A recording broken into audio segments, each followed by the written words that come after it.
하고 마음 지쳐 살아갈 용기 없어질 때 너 홀로 앉아서 낙심치 말고 예수님 품으로 나오시오.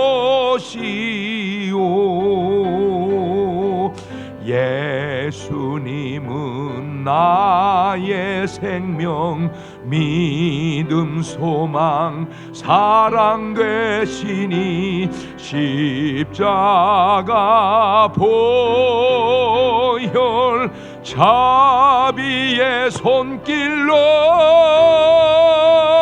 상처 입은 너를 고치시리. 3절 어두운 밤 지나면 새날 오고 겨울이 가면 봄이 오듯 이 세상 슬픔이 지나고 나면 광명한 새날이 다가오네.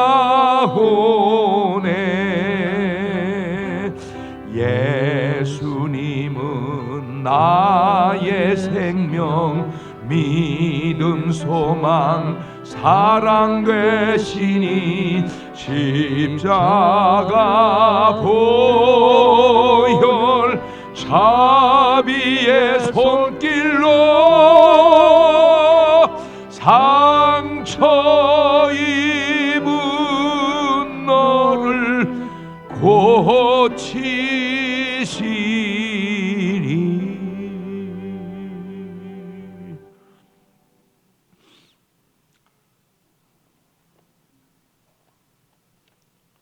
열왕기상 19장 1절 천천히 합독합니다. 시작. 아합이 엘리야의 무릇 행한 일과 그가 어떻게 모든 선지자를 칼로 죽인 것을 이세벨에게 고하니 이세벨이 사자를 엘리야에게 보내어 이르되 내가 내일 이맘때에는 정녕 내 생명으로 저 사람 중 한 사람의 생명 같게 하리라.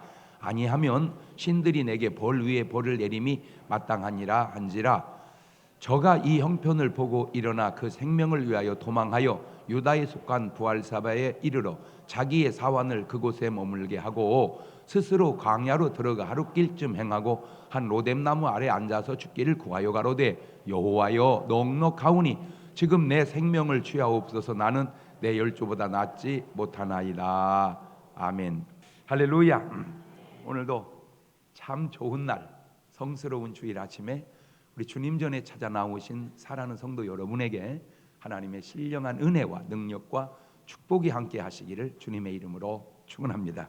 우리 옆사람과 같이 인사하실 때 같이 은혜 받게 돼서 정말 반갑습니다 하고 인사합시다. 우리 군포성전 식구들 할렐루야, 강경 식구들도 할렐루야, 보경 식구들도 할렐루야, 전민 식구들도 할렐루야, 대사 식구들도 화이팅. 우리 두 손을 가슴에 얹고 이렇게 다짐합니다. 하나님께서 보실 때 나는 정말 두고 보기에도 아까운 사람이다. 시작. 하나님께서 보실 때 나는 정말 두고 보기에도 아까운 사람이다. 그렇습니다. 하나님께서 보실 때 나는 누가 뭐래도 정말 두고 보기에도 아까운 사람인 줄로 믿으시기를 바랍니다. 여러분이 성경을 보면서 위대한 인물을 뽑으라고 하면 여러분은 누구를 뽑겠습니까? 물론 사람 따라 다 다르겠지요. 자기 관점에 보아서 훌륭한 사람을 뽑을 테니까 또 아마 공통적으로 뽑히는 사람도 있겠지요. 뭐 모세라든지 엘리야라든지 뭐 요나라든지 침례 요한이라든지 사도 바울이라든지. 근데 이분들에게 몇 가지 공통점이 있는데 첫째는 한 시대에 정말 위대한 하나님의 역사를 이룬 사람들이라는 겁니다.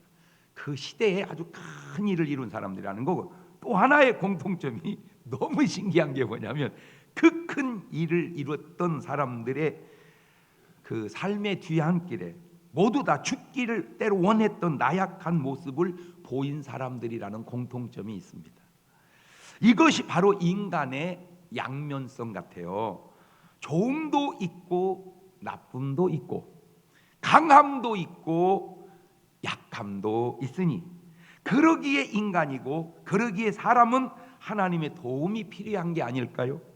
주님께서 말씀하셨던 것처럼 마가복음 2장 17절에 예수님께서 들으시고 저에게 이르시되 건강한 자에게는 의원이 쓸데없고 병든 자에게 쓸데있느니라. 내가 의인을 부르러 온 것이 아니요 죄인을 부르러 왔노라 하시니라.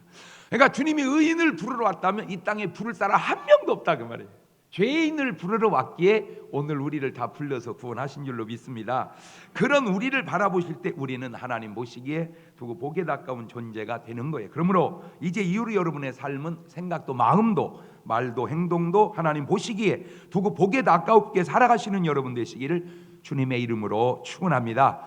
할렐루야. 사람에게는 누구나 다 양면성이 있습니다.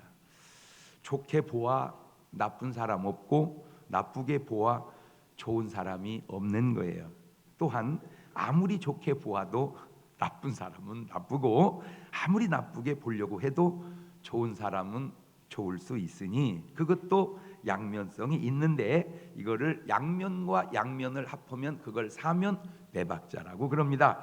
그래서 좋게 보고 좋은 사람은 1등이고 나쁘게 보아도 좋은 사람은 2등인데, 좋게 보아도 나쁜 사람은 3등이고 나쁘게 보아도 나쁜 사람은 4등입니다.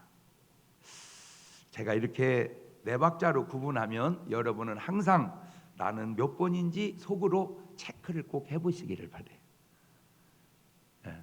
나는 몇 번이구나. 그래서 항상 좋은 게 1번이고 최소 2번까지는 해야지 3, 4번은 안 됩니다. 항상 제가 네 박자로 나눌 때 1, 2번은 괜찮지만 3, 4번은 안 됩니다. 부자로 천국 가면 1등, 가난해도 천국 가면 2등, 거기까지는 괜찮아요. 부자로 지옥 가면 3등, 가난하고 지옥 가면 재수음 붙어서 4등, 그건 안 되는 거예요. 항상 네 박자에 2등까지는 가야 된다. 시작. 제가 보면 항상 구원은 1, 2등에 있고 구원이 안 되는 건 3, 4등에 있기 때문에 그렇습니다. 그 천하의 누구라도 사람은 그냥 사람입니다. 인간이 인간의 한계를 뛰어넘을 수가 없더라는 얘기죠. 사람이 강하기로 하면 세상을 다 정복하기도 하지만 사람이 약하기로 하면 그 세상을 정복한 위대한 사람이 아이고 세상에 보이지도 않는 병균에 의해 쓰러져 죽기도 하더라 그 말입니다. 이 넓은 세상을 정복한 그 어마어마한 사람이 보이지도 않는 병균이 보입니까? 차라리 보이면 죽여버리겠는데 보이지도 않는 병균에 의해서 사람이 또 죽어가더라고요. 성경에 나타난 헤롯을 한번 보십시오. 그의 왕권의 계승을 위해 그토록 사람을 죽이더니 얼마 가지 못하고 자신도 죽어요. 2살 밑에 모든 남자를 다 죽이라고 명령한 그 이유가 뭐냐면 자기 왕권을 오래 계승하기 위해서 그런 거거든요. 예수님의 제자들을 옥에 넣어 또 죽이기도 합니다. 물론 그 헤롯과 그 헤롯은 다른 사람이긴 하지만 결국 그 집안 사람이니까 사도행전 12장 1절 이하를 보면 그때 헤롯 왕이 손을 들어 교회 중 몇 사람을 해하려 하여 요한의 형제 야고보를 칼로 죽이니 유대인들이 이 일을 기뻐하는 것을 보고 베드로도 잡으려 할 때는 무교절이리라. 그래가지고 사람을 이렇게 죽여 예수님의 제자를 죽였어요. 이랬던 헤롯이 사도행전 12장 21절 가니까 헤롯이 나를 택하여 왕복을 입고 위에 앉아 백성을 효유한데 백성들이 크게 부르되 이것은 신의 소리요 사람의 소리 아니라 하거늘 헤롯이 영광을 하나님께로 돌리지 아니하는 고로 주의 사자가 고치니 충이 먹어 죽으니라. 그냥 맥없이 그냥 충이 먹어서 죽어버려. 지나고 보면 이런 아쉬움이 남지 않을까요? 그렇게 죽을 것을 그렇게 죽을 것을 몰라고 그랬던가.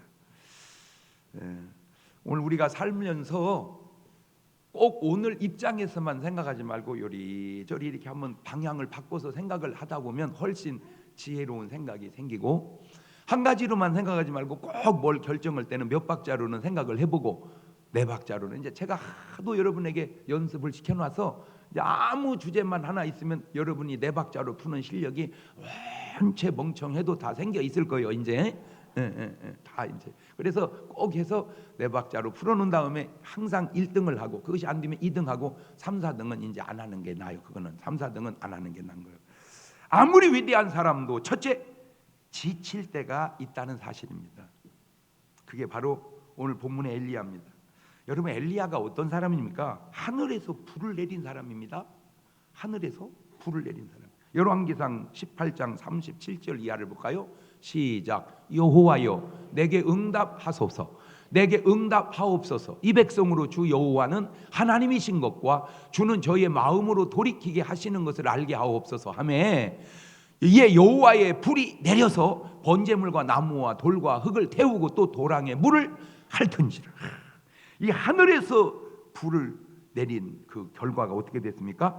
열왕기상 18장 39절 이하입니다. 모든 백성이 보고 엎드려 말하되 여호와 그는 하나님이시로다, 여호와 그는 하나님이시로다 하니, 엘리야가 저에게 이르되 바알의 선지자를 잡되 하나도 도망하지 못하게 하라 하매 곧 잡은지라. 엘리야가 저희를 기손 시내로 내려다가 거기서 죽이니라.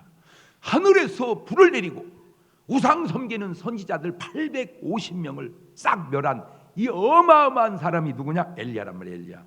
또한 이 엘리야 선지자로, 이 사람은 기도로 하늘문을 열었다 닫았다. 아이고 대단한 거요. 야고보서 5장 17절 이하를 보세요. 시작. 엘리야는 우리와 성정이 같은 사람이로되 저가 비오지 않기를 간절히 기도한즉 3년 6개월 동안 땅에 비가 아니 오고 다시 기도한즉 하늘이 비를 주고 땅이 열매를 내었느니라. 아우, 저 엘리야가 요새 있으면 써먹을 때가 많은 것 같아요. 그죠? 왜냐면 막 일기를 조장하면 이것이 아주 경쟁이 유리한 부분이 많잖아. 이렇게 하늘문을 열었다 닫았다, 하늘에서 불을 내렸다, 이러니 어마어마한 엘리야가 지금 뭐라고 기도하고 있는 줄 아세요? 열왕기상 19장 4절입니다. 시작. 스스로 광야로 들어가 하룻길쯤 행하고 한 로뎀나무 아래 앉아서 죽기를 구하여 가로되 여호와여 넉넉하오니 지금 내 생명을 취하옵소서. 나는 내 일주보다 낫지 못하나이다. 저 뭔 말입니까? 주여 죽여 주시옵소서. 저 어마어마했던 엘리야가 하는 기도 좀 보세요. 주여 죽여 주시옵소서.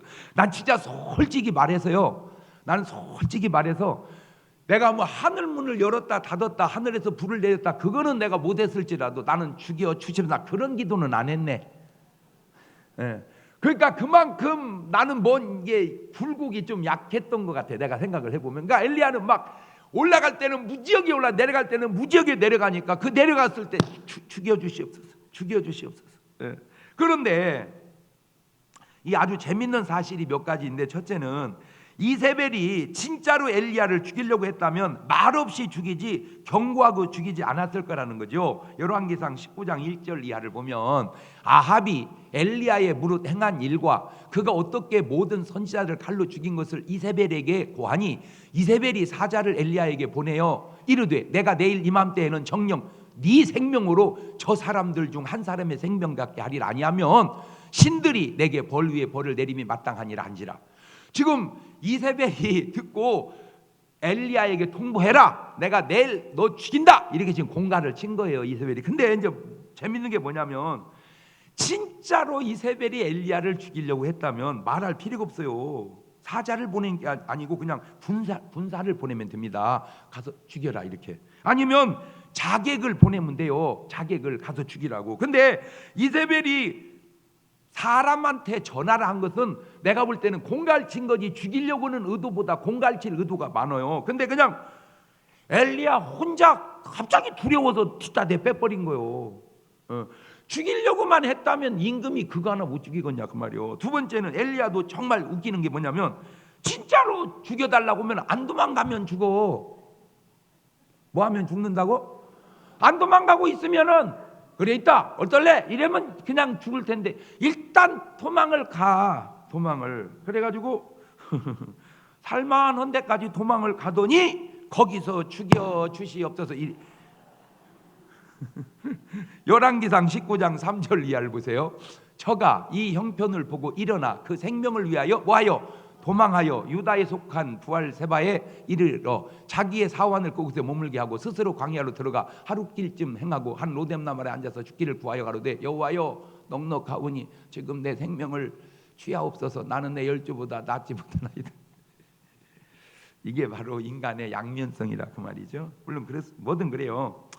솔직히 살다 보면 정말 지치고 힘들 때 있습니다. 힘들면 이렇게 사느니 죽는 게 낫겠다 그럴 때 있어요. 그러나 그렇다고 해서 죽기에는 너무 인생이 또 아쉬운 거요. 맞아요, 들려요. 항상 양면이 있으니까. 부부도 그래요. 부부가 뭐 만나서부터 계속 행복하게만 살다 죽은 부부가 어디 있어? 있으면 나와보라 그래요. 그러면 뭐 나올 수도 있겠죠. 그러나 대부분은 뭐 그냥 사랑도 했다 미워도 했다 그러나 말은 없었다 막 맨날 못 살아고 여지껏 살고 있잖아. 왜 그런 줄 아세요? 살기에는 너무 힘들지만 그렇다고 헤어지기엔 또한 너무 그래. 그 양면성이에요. 양면성. 막 못 살아. 나 나갈 거요. 그만 가면 되는데 뭐라고 자꾸 나갈 거요 그러냐고. 그냥 나가. 근데 자꾸 나 나갈 거요.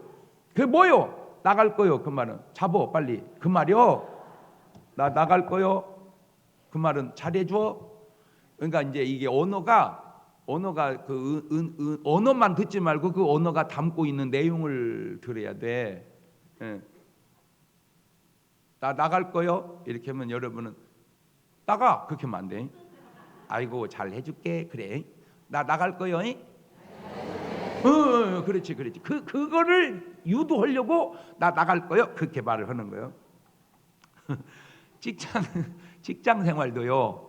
직장에 들어가서 정년할 때까지 한 번도 갈등 없이 다닌 사람이 어디 있겠습니까? 승질나면 대번에 때려친다고 계속. 그 요즘에 뭐 미생이라는 뭐 그게 떴다고 그러더라고요. 미생이. 그게 뭔가 봤더니 그 남편이 직장 생활에서 참 그냥 그 더러운 수모 다 겪으면서 이겨내는 그런 모습을 그린 드라마래요. 그러니까 진짜 웃기는 게 뭐냐면요. 여자들이 그걸 보고 앉아서 그 미생 그 주인공들을 보고 운다네. 저기 딱해서 어떻게 하냐. 딱해서 어떻게. 근데 옆에 있는 신랑은 그게 나여 이 작거다 그러고 있다네 옆에서. 에? 여자들은 보고요. 세상에 저 어떻게 한다. 그러니까 신랑은 옆에 저게 나요. 저게 네 신랑이요 지금. 그렇다고 해서 그만두기에는 또 너무 꼭 그렇잖아요. 여러분 사업은 안 그런 줄 아세요? 사업이 막 잘 되고 계속. 근데 솔직하게 얘기해 줄까요? 잘 돼도 힘들어. 안 되니까. 잘 되면 물론 잘 되면 좋지. 그러나 계속 잘 되면요. 여러분 돈도요 없어 보세요. 막 그냥 얼굴을 맞춰가면서 셉니다. 그냥 세도 똑같아. 근데도 막 얼굴을 세다 틀리면 맞춰서 또 돌려서 또 세봐도 똑같아. 근데도 막 또 세고. 이게요 돈이 적을 때 이기죠. 많아 보세요. 너무 세다가 나중에 근육이 땡기면 돈 세다 욕 나와. 그러면 그래 봤으면 좋겠네. 이때니까. 그런 사람이 이때니까. 그러니까 돈이 없으니까 많으면 좋을 것 같지만 많으면 그것도 또 어떤 이에게는 또 짜증. 인간이라는 건 다 양면성이 있다 그 말이에요.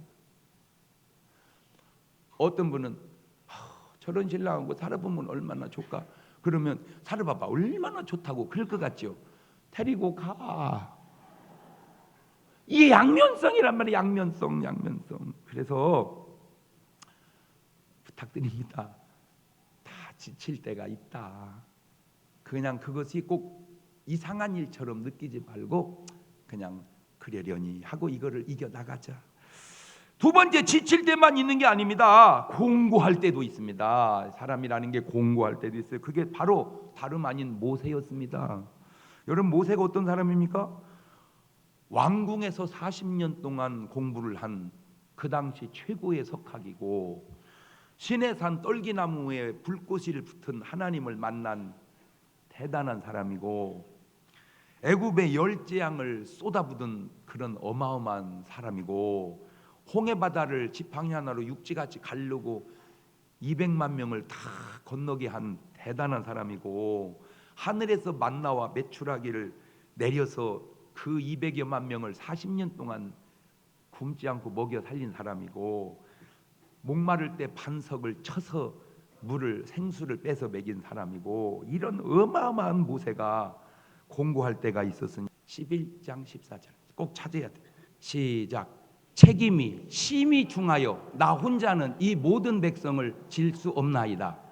주께서 내게 이같이 행하실진대 구하옵나니 내게 뭐를 베푸사? 은혜를 베푸사 즉시 나를 어떻게 죽여, 그 다음에 나로 나의 공고함을 보지 않게 하옵소서. 그러니까 나를 그것도 어떻게 죽여달라? 요즘 우리말로 하면 뭔사 해달라 이거요. 즉사 해달라. 아유, 난 아무리 부족해도 즉사하게 해달라고는 안 했어. 또 그래. 왜? 불곡이구나. 아하, 내가 저렇게 기도할 수 없는 것은 나는 저렇게 높이 올라가지 못했기 때문에 그러고 내가 또 그걸 깨달은 거예요. 그러니까 뭔가 높이 올라간 사람은 그만큼 이 내려갔을 때 이 낙폭이 크니까, 아, 우리는 그냥 뭐 그렇게 살 일도 없으니 또 그렇게 죽을 일도 없구나. 이게 낮으니까, 아, 이게 높이 오른.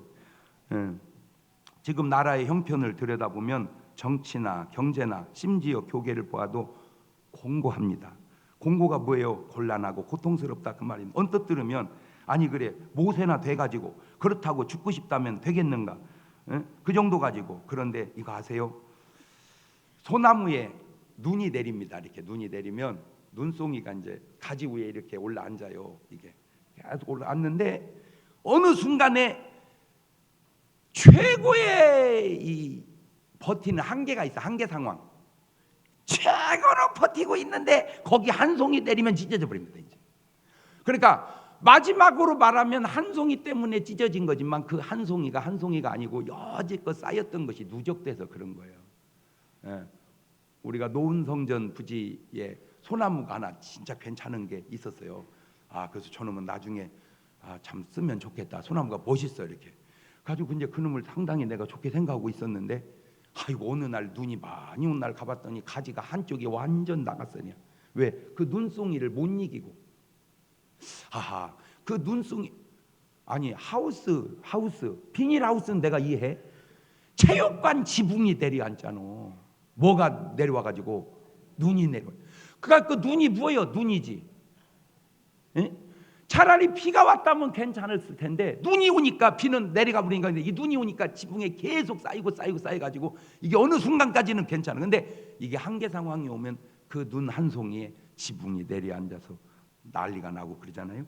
아하, 모세도 이렇게 공고할 때가 있었구나.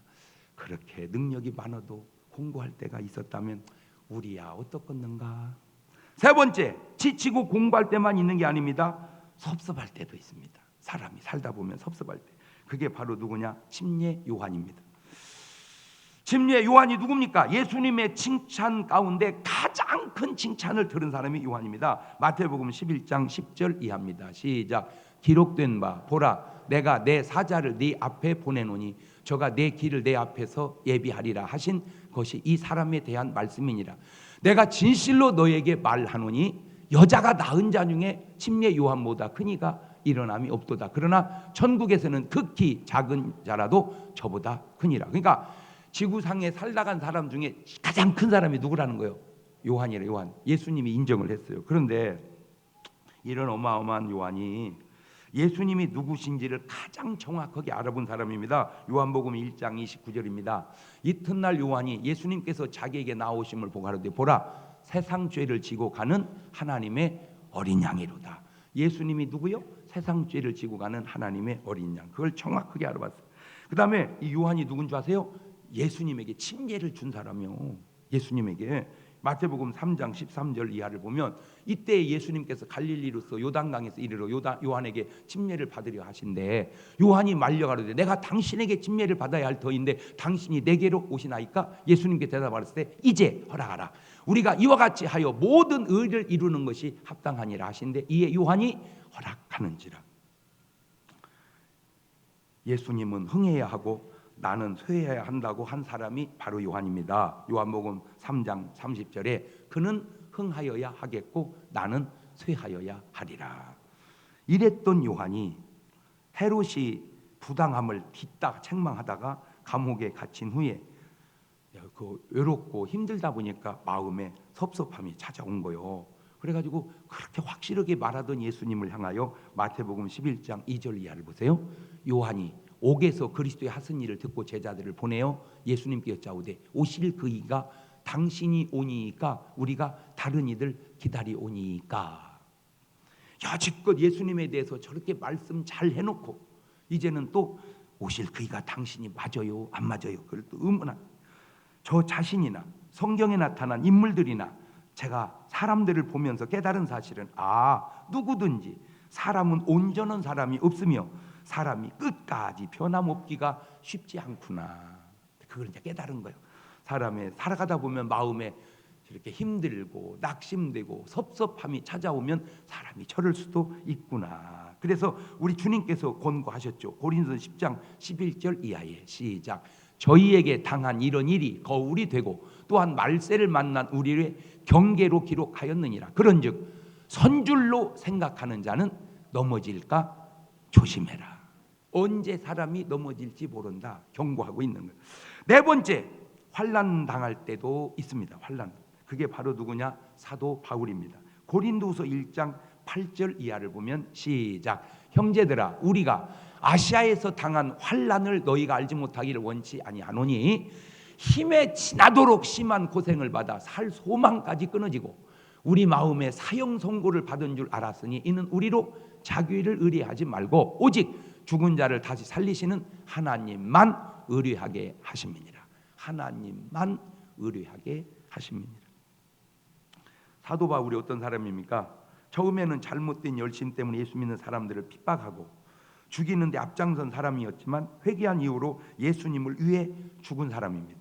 사도행전 2장 20장 22절 이하를 보면 보라 이제 나는 심령의 매임을 받아 예루살렘으로 가는데 거기서 무슨 일을 만날는지 알지 못하노라. 오직 성령이 각 성에서 내게 증거하여 결박과 환난이 나를 기다린다 하시나 나의 달려갈 길과 주에게 받은 사명 곧 하나님의 은혜의 복음 증거하는 일을 마치려 하면은 나의 생명을 조금도 귀한 것으로 여기지 아니하노라. 다시 말하면 복음 전하는 일에 내 생명은 아무것도 아니다. 이런 정도의 사람입니다.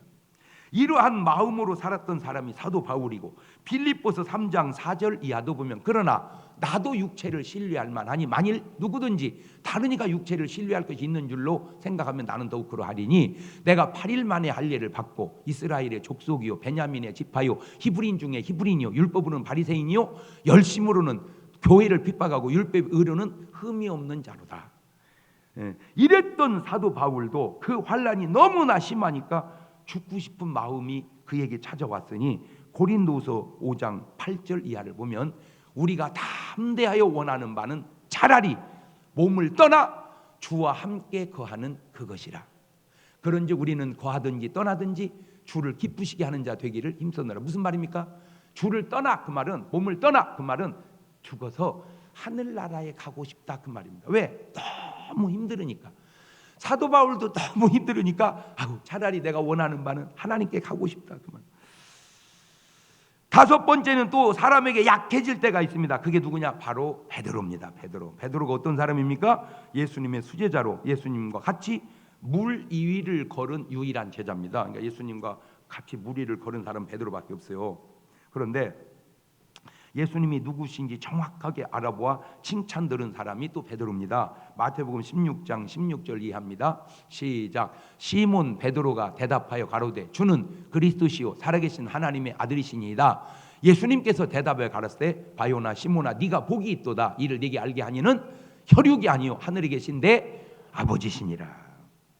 이런 대단한 베드로가 세상에 예수님을 위해서 생명까지도 바치겠다고 한 사람이요. 마태복음 26장 35절을 보면 베드로가 가로되 내가 주와 함께 뭐 할지언정 죽을지언정 주를 부인하지 않겠나이다 하고 모든 제자도 이와 같이 말하니라. 이랬던 베드로가 지금 주름을 모른다고 부인하는데 마태복음 26장 72절 이하를 가만히 보시면 베드로가 맹서하고 또 부인하여 가로되 내가 그 사람을 알지 못하노라 하더라. 조금 후에 곁에 섰던 사람들이 나와 베드로에게 이르되 너도 진실로 그 당이라 네 말소리가 너를 표명한다 하거늘 저가 뭐하며 지금 누구를 저주해요? 예수님을 저주하며 맹세하여 가로되 내가 그 사람을 알지 못하노라 하니 곧 닭이 울더라. 이에 베드로가 예수의 말씀에 닭 울기 전에 네가 3번 나를 부인하시면 생각나서 밖에 나가서 심히 뭐하니라 통곡하니라. 이런 경우를 사람들이 하는 말로 다 알고 당한다 그렇게 표현하죠. 모르고 저런 게 아니라 이미 다 알고 모르고 된 일이 아니잖아요. 예수님이 다 알려줬으니까. 다 알면서 그렇게 넘어진 거예요. 병도 그렇습니다. 사람이 무슨 병인지 모르고 죽을 수도 있습니다. 옛날에는 참 많았습니다. 그냥 죽었어요. 왜 죽었대? 그냥 몰라 죽었어요. 그냥 이렇게 죽었어요. 근데 이제 지금은 의학이 발달하니까 그 병명을 많이 밝혀냈잖아요. 그런데 지금도 사실은 뭔지도 모르고 죽는 병도 있어요. 지금도. 왜냐하면 병이 그렇게 다 발견된 게 아니니까. 그러나 이제 발견되면 또 병명을 집어넣고 발견되면 병명을 집어넣고 이제 해서 병명은 만들어냈는데 치료법을 아직 못 만드는 것도 많습니다. 그러니까 너무 병원을 믿지 말고 아프지 말자. 시작. 아이고 의사 선생님한테 가면 다 고쳐줘. 근데 못 고치는 거 많어. 그러니까 아예 안 아프는 게 제일 잘하는 거예요. 설령 고쳐준다고 할지라도 아프면 안 되지만 그런데 다 알면서도 어찌 할 수 없는 게 있어요. 병이든 이게 자 지금 진정 과연 어찌 할 수가 없었던가. 자기가 경험해서 시험의 항체를 만들어내는 베드로의 자신의 처방을 한번 들어보세요. 베드로전서 5장 8절 이하입니다. 근신하라 깨어라 너희 대적 마귀가 우는 사자같이 두루 다니며 삼킬 자를 찾나니 너희는 믿음을 굳게 하여 저를 대적하라. 이는 세상에 있는 너희 형제들도 동일한 고난을 당하는 줄을 알미니라. 모든 은혜의 하나님 곧 그리스도 안에서 너희를 부르사 자기의 영원한 영광에 들어가게 하시니가 잠깐 고난을 받은 너희를 친히 온전케 하시며 굳게 하시며 강하게 하시며 더를 견고케 하시리라. 그렇습니다. 지금 제가 몇 명을 이야기하지만 다 이겨낸 사람들이고 다 이겨낼 수 있는 사람들입니다. 자 그러면 지칠 때, 힘들 때, 공고할 때, 섭섭할 때 어떻게 이기는 것이 가장 좋은 것인가? 그 얘기하려고 여기까지 걸어온 거예요. 첫째, 하나님께서 어떻게 해결하게 줬나 봤더니 쉬라고 그러네요. 뭐 해라? 쉬어라. 하나님께서 왜 6일에 천지를 창조하시고 7일에 안식하였을까요? 바로 쉼은 하나님을 위해서 쉰 게 아니라 사람을 위해서 준 거예요. 마가복음 2장 27절을 봐도 또 가라사대 안식일은 사람을 위하여 있는 것이요 사람이 안식일을 위하여 있는 것이 아니니. 그러니까 안식일 날을 위해서 사람이 있는 게 아니고 사람을 위해서 안식일이 있으니까 지금 우리나라 사람들이 내가 볼 때 다 두루두루 훌륭해요. 뭐 잘못된 게 아니야. 문제는 너무 훌륭해. 가지고 뭐 할 줄을 몰라. 막 이 경제 근데 아까도 얘기했잖아요. 그 해내면 괜찮아. 해내면 감당이 되면. 근데 감당이 안 되면 쉬어. 감당이 안 되면 쉬자. 시작. 그러면 이제 말하지. 어쩔 수 없다고. 아니 어쩔 수 있어. 내가 어쩔 수 있는 걸 어떻게 하냐면 아무리 어쩌고저쩌고 아프니까 누워있더만 그려. 그러니까 아프면 어쩔 수 있는 거고 안 아프면 어쩔 수 없는 거예요? 그거 아니잖아. 그러니까 그냥 뭐 했다고 생각하고 그게 더 낫다는 거예요. 아팠다고 생각하는 것이 아팠다고 생각하고 안 아프는 것이 진짜로 아파서 안 하는 것보다는 낫다. 시작.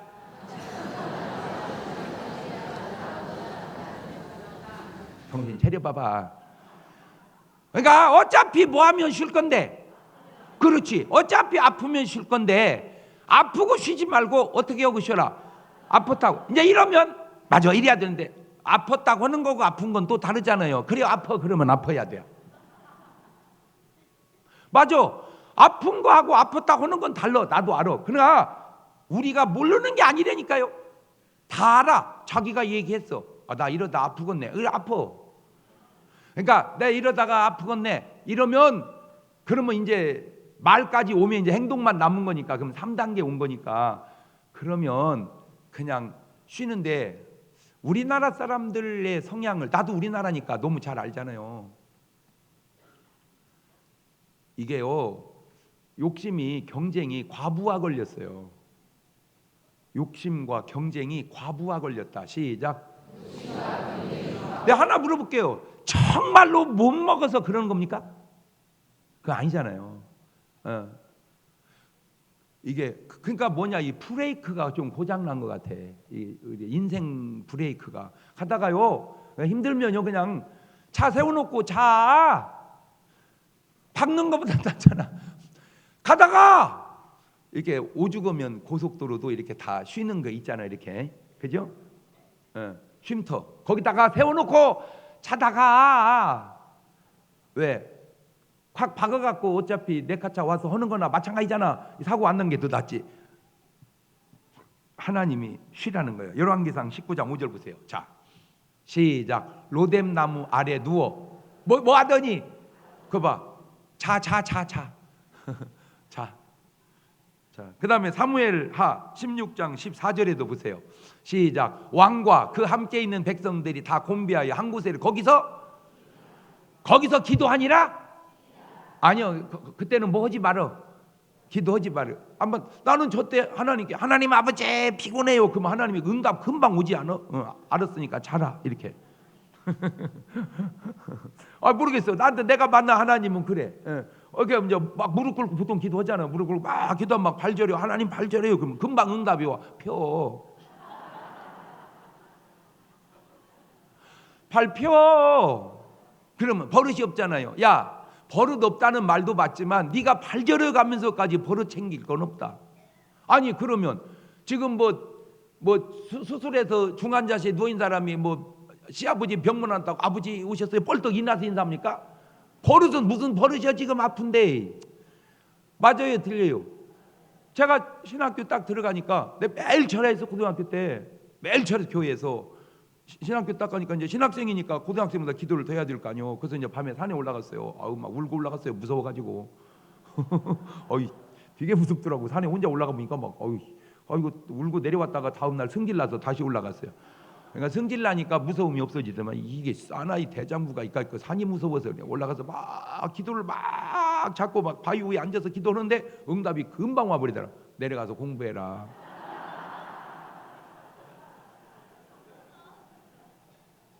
그게 사단이 아니요. 그게 사단이 아니라고. 기도하는데 왜 방해에 사탄은 아니라니까. 그때는 뭐 해야 할 때니까. 기도해야 될 때니까. 지금 이 엘리야는 뭐 해야 될 때니까. 쉬어야 될 때니까. 쉬어야 될 때는 쉬라고요. 두 번째 쉬기만 하면 되는 게 아니에요. 잘 먹어야 됩니다. 열왕기상 19장 6절 이하입니다. 시작. 본즉 머리맡에 숯불에 구운 떡과 한 병 물이 있더라. 이에 먹고 마시고 다시 누웠더라. 여호와의 사자가 또 다시 와서 어루만짐 일이 일어나서 또 뭐해라 먹어라 네가 길을 이기지 못할까 하노라 하는지라. 또 부작용 생길까 싶네. 안 일어나냐? 어제 은혜 받아서 그래. 엄마 얘기하지 마. 나 지금 먹고 자야 돼. 너는 뭐 한 게 있어야지. 네가 무슨 엘리야냐? 엘리야는 갈멜산에 어마어마한 저 역사를 이루고 지쳐서 그런 거고 너는 뭐해? 엄마 나도 힘들어. 그래요 자라. 그래요 자라. 사무엘상 14장 27절도 보세요. 요나단은 그 아비가 맹세로 백성에게 명할 때에 듣지 못하여서 손에 가진 지팡이 끝을 내밀어 꿀을 찍고 그 손을 돌이켜 입에 대매 눈이 밝아. 그거 뭔 말입니까? 너무 시장한데 꿀 한번 찍어 먹었더니 눈이 확 떼어버렸어요. 꿀이 그렇게 좋은 거예요.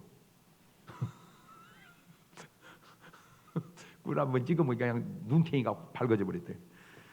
먹어야 돼요. 세상에 꿀 좀 먹고 눈이 다 밝아졌다고 하지 않습니까? 하나 물어봅시다. 오늘 여러분 우리 중문교회 성도들은 잠은 잘 자고 계시지요? 그냥 누웠다 하면 그냥 셋째 하늘에 올라간 것처럼 자야 됩니다. 그래야지 뭐가 빠시락만 하면 벌떡 깨고 그러면 안 돼요. 토끼잠 자면 안 돼. 그냥 죄송해요. 곰잠 자야 됩니다. 곰잠 자야 돼. 주님이 재림하실 때만 일어나면 되거든요. 그렇게 예수님도 그냥 죽은 듯이 그렇게 주무셔야 돼. 그게 숙면이에요. 두 번째, 여러분은 식사는 맛있게 잘 하고 계십니까? 그래야 돼.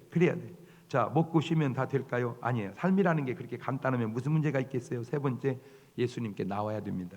마태복음 11장 28절입니다. 수고하고 무거운 짐진 자들아 다 내게로 오라. 내가 너희를, 왜냐하면 먹고 잤다고 해서 풀어지는 쉼이 있고 주님에게 나와서 풀어지는 쉼이 있어요. 그냥 먹고 자면 세상 사람 다 쉬게, 그게 아니에요. 육신적으로 먹고 자서 쉬는 게 있고 영적으로 주님 앞에 나와야 돼. 모든 죄의 짐을, 무거운 짐을 가지고 여러분이 주일날 올 때마다, 그러니까 마음의 무거운 짐들을 다 싸가지고 와서 말씀을 듣고 기도하는 중에 여기다 다 내려놓고 가시기를 바라요. 그러면 내가 알아서 싹 치워줄게. 그냥 기도가 뭐예요? 기도가 옆에 사람 기도 뭐라고나 그 들으라는 게 아니고 내 마음의 무거운 짐을 기도를 통하여 다 내려놓는 거요. 예수 앞에 나오면 모든 죄 사하고 주의 품에 안기요 편히 쉬리라. 아멘. 어두운 밤 지나면 새날 오고 겨울이 가면 봄이 오듯 이 세상 슬픔이 지나고 나면 광명한 새날이 다가오네. 아멘. 그래.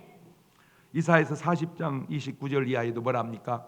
피곤한 자에게는 능력을 주시며 무능한 자에게 힘을 더하시나니 소년이라도 피곤하며 곤비하며 장정이라도 넘어지며 자빠되지 오직 여호와를 앙망한 자는 새 힘을 얻으리니 독수리의 날개침에 올라감 같을 것이요 다른 박질하여도 곤비지 아니하고 걸어가도 피곤치 아니하리로다. 아멘. 네 번째, 기도해야 합니다. 시편 143편 6절 이하입니다. 주를 향하여 손을 펴고 내 영혼이 마른 땅같이 주를 사모하나이다. 여호와여 속히 내게 응답하소서. 내 영혼이 피곤하니이다. 주의 얼굴을 내게 숨기지 마소서. 내가 무덤에 내려가는 자 같을까 두려워하나이다. 아침에 나로 주의 인자한 말씀을 듣게 하소서. 내가 주를 의뢰함이니이다. 나의 다닐 길을 알게 하소서. 내가 내 영혼을 주께 받음이니이다. 기도하시고 한 가지 꼭 아셔야 될 게 있습니다. 사람이 지치는 것은 꼭 힘을 다 써서만 지친 것은 아닙니다. 공급되는 힘이 부족할 때 지치는 겁니다.